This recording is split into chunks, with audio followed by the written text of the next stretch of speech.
আওয়ামী লীগের সময় ভাই আমাদেরকে টাকা দেওয়া লাগে নাই, আমরা নিজের স্বার্থে গেছি। বিএনপি থেকে আমাদেরকে নেওয়া হয়, যারা অলিতে গলিতে আছে তাদেরকেও নেয়। বিএনপির প্রোগ্রামে আমি 2বার গেছিলাম ভাইয়া, 2বার আমাকে 100-200 টাকা দেওয়া হয়েছে, আর দুপুরে খাবার খাওয়া হয়েছে। আমি একটা ভালো একটা দেশ চাই ভাই, যে দেশে নাকি রাস্তার মানুষরাও তাদের স্বীকৃতি পাবে যে আমি আসলে বাংলাদেশের মানুষ, আমার বাংলা, আমি তো ভোটার।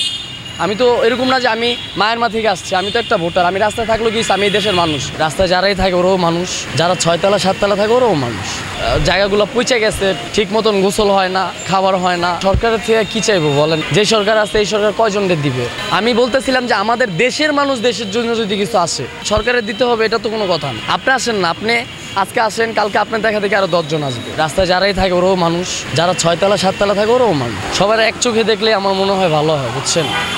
অসহায় তো সবাই, অসহায় মানুষদের একটু কাছে আসুক, যাদের আছে কাছে আসুক। এখানে হাইকোর্টে 2 বেলা খাবার দেয় দৈনিক। অসহায় মানুষ যারা আছে 200-300-500 লোক দৈনিক হাইকোর্টের মাজারে ভাত খেতে পারে, ভাত দুপুরে আর রাতে 2 বেলা খাবার দেয়। আবার ভালো কাজের হোটেল আছে, খাবারের জন্য কোনো সমস্যা হয় না, কিন্তু একটু থাকার জন্য সমস্যা হয়। চিকিৎসা রাষ্ট্র থেকে ঢাকা মেডিকেল গেলে একটা মলম 10 টাকা দাও, তাও টিকিট কাটতে হয়। একটা মলম আর ডাক্তার এইভাবে বইলা দেয়, ওষুধ তো দেয় না, ওষুধ আমাদের বাইরে থেকে কিনতে হয়। আমাদের এখানে কিছু লোক আছে যাদের মানে হাতে পায়ে ক্ষত আছে, চুলকানি আছে, জায়গাগুলো পচে গেছে, অনেক নোংরা নোংরা জিনিস ময়লা বেরোইতেছে, ঠিক মতন গোসল হয় না, খাবার হয় না, কেউ নাই তো নখ কাটতে পারতেছে না। আসলে সরকারের থেকে কী চাইবো বলেন? সরকার তো এখন দেশে তো কোনো সরকার নাই ধরতে গেলে। যে সরকার আছে এই সরকার কয়জনদের দিবে? আমি বলতেছিলাম যে আমাদের দেশের মানুষ দেশের জন্য যদি কিছু আসে সরকারের দিতে হবে, এটা তো কোনো কথা না। আপনি আসেন না, আপনি আজকে আসেন, কালকে আপনার দেখা দেখে আরও 10 জন আসবে। আমার প্রত্যাশা এটাই যে আগামীতে যারা রাস্তায় থাকে তাদেরকে আরও রাস্তার কিছু মানুষ যাতে টাইনে নিয়ে যায় তার লেভেলে। পুলিশ আসলে আগের মতো আর ডিস্টার্ব করে না, যে যার মতো আছে। আমরা এখানে থাকতেছি 2 বছর আমারে পুলিশ এই পর্যন্ত ধরে নাই।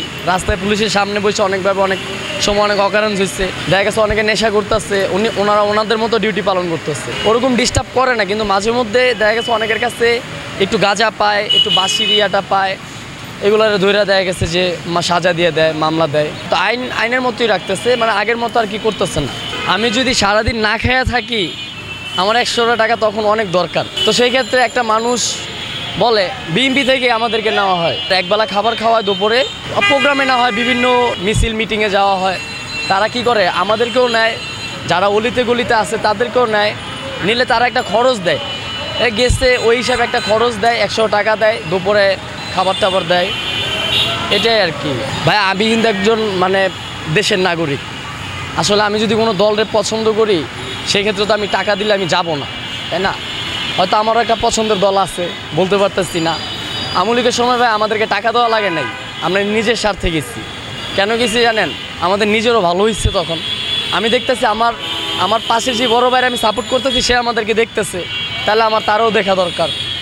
আমরা আওয়ামী লীগ থাকতে আমি অনেক মিটিংয়ে গেছিলাম, আমরা টাকা পয়সায় যাই না, ওনারা খুশি মনে দিলেও আমরা নেইনি। বিএনপির প্রোগ্রামে আমি 2বার গেছিলাম ভাইয়া, 2বার আমাকে 100-200 টাকা দেওয়া হয়েছে, আর দুপুরে খাবার খাওয়া হয়েছে। আর এমনি কোনো সমস্যা হইলে তাদের কাছে গেলে আমরা হেল্প পাই।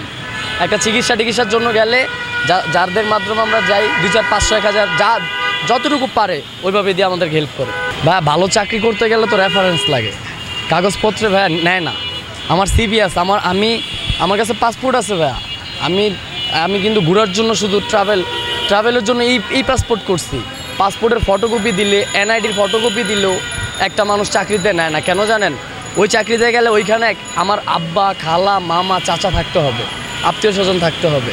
আমরা চাইলে এখন চাকরি পাই না, কারণ আমার গার্ডিয়ানে আমার কেউ নাই।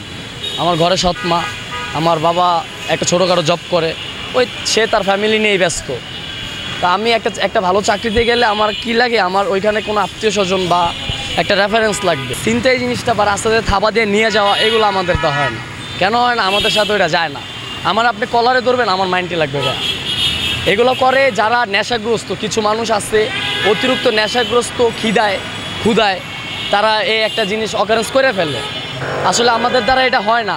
কিন্তু আমার আগামী প্রজন্মে আমি একটা ভালো একটা দেশ চাই ভাই, যে দেশে নাকি রাস্তার মানুষরাও তাদের স্বীকৃতি পাবে যে আমি আসলে বাংলাদেশের মানুষ, আমার বাংলা, আমি তো ভোটার।